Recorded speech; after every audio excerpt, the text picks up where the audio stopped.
ചേർത്തല പള്ളിപ്പുറം തിരുവൈരാണിക്കുളം കളത്തിൽ ക്ഷേത്രത്തിലെ ഉത്സവത്തിന് വിപുലമായ ഒരുക്കങ്ങൾ. മെയ് 5-ന് കൊടിയേറും. ആറാട്ടോടെ 12-ന് സമാപിക്കും. ഇത്തവണ വിപുലമായ ക്രമീകരണങ്ങളാണ് ഒരുക്കിയിട്ടുള്ളതെന്ന് ക്ഷേത്രം ഭാരവാഹികൾ പറഞ്ഞു. കരപ്പുറത്തിൻ്റെ ഉത്സവ രംഗത്ത് പള്ളിപ്പുറം തിരുവൈരാണിക്കുളം കളത്തിൽ ക്ഷേത്രം എന്നും ശ്രദ്ധിക്കപ്പെട്ടിട്ടുണ്ട്. അതുകൊണ്ട് തന്നെ തിരുവൈരാണിക്കുളത്തെ ഉത്സവം വളരെ ഭംഗിയായിട്ട് നടത്തുവാൻ ഞങ്ങൾ തയ്യാറായി കഴിഞ്ഞിരിക്കുകയാണ്. 5-ാം തീയതി തൃക്കൊടിയോട്ടുകൂടി ഉത്സവം സമാരംഭിക്കും.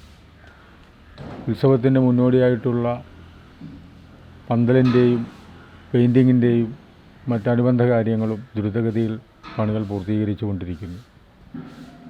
ഈ ക്ഷേത്രത്തിലെ ഉത്സവം നാടിനാകെ ആഘോഷമാക്കി മാറ്റിക്കൊണ്ടാണ് നടത്തിപ്പെടാറുള്ളത്. അതിനുശേഷം 11-ാം തീയതി വലിയ ഉത്സവം, വലിയ വിളക്ക് മഹോത്സവം നടക്കുകയാണ്.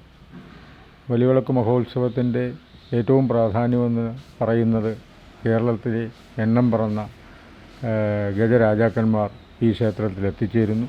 ഒപ്പം മേളകുലപതി ഗുരുവായൂർ ഏകാദശി മേളപ്രമാണി തിരുവല്ല രാധാകൃഷ്ണൻ്റെ നേതൃത്വത്തിലുള്ള പഞ്ചാരി മേളം.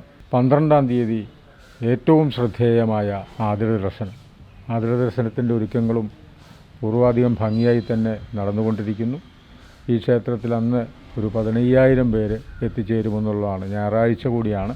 15,000 പേര് ഉച്ചയ്ക്ക് മുന്നേ തന്നെ ഈ ക്ഷേത്രത്തിൽ ദർശനം നടത്തി പോകും.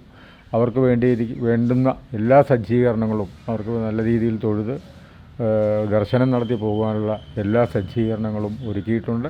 മെയ് 5-ന് നാരായണീയ പാരായണവും 1000 കുടം അഭിഷേകവും ഗോപൂജ, വൃക്ഷപൂജ എന്നിവ നടക്കും. തുടർന്ന് വൈകിട്ട് തന്ത്രിമുഖ്യൻ കാശാൻകോട്ട് നാരായണൻ നമ്പൂതിരിയുടെയും ഉണ്ണികൃഷ്ണൻ നമ്പൂതിരിയുടെയും മുഖ്യ കാർമ്മികത്വത്തിൽ വൈകിട്ട് 7:30-നും 8-നും മധ്യേ തൃക്കൊടിയേറ്റ് നടക്കും. തുടർന്ന് പെരുമ്പളം, ശരത്ത്, പള്ളിപ്പുറം, RLV വിശ്വനാഥ് ഹരി എന്നിവർ ചേർന്ന് അവതരിപ്പിക്കുന്ന ഡബിൾ തായമ്പക, കൊടിയേറ്റ് സദ്യ, മേജർ സെറ്റ് കഥകളി എന്നിവ നടക്കും. 1-ാം ഉത്സവ ദിനമായ മെയ് 6-ന് കാരുണ്യകരവും ആദരസഭയും സംഘടിപ്പിച്ചിട്ടുണ്ട്. കൃഷിമന്ത്രി P. പ്രസാദ് ഉദ്ഘാടന കർമ്മം നിർവഹിക്കും. മെയ് 12 ഞായറാഴ്ച രാവിലെ 8 മുതലാണ് പ്രസിദ്ധമായ ആതിര ദർശനം നടക്കുക. ആതിര ദർശനം സിദ്ധിക്കുന്ന ഭക്തർക്ക് മാംഗല്യ ഭാഗ്യവും സത്സന്താന ഭാഗ്യവും ദീർഘായുസ്സും കൈവരിക്കാൻ കഴിയുമെന്നാണ് വിശ്വാസം. മീഡിയ ചേർത്തല.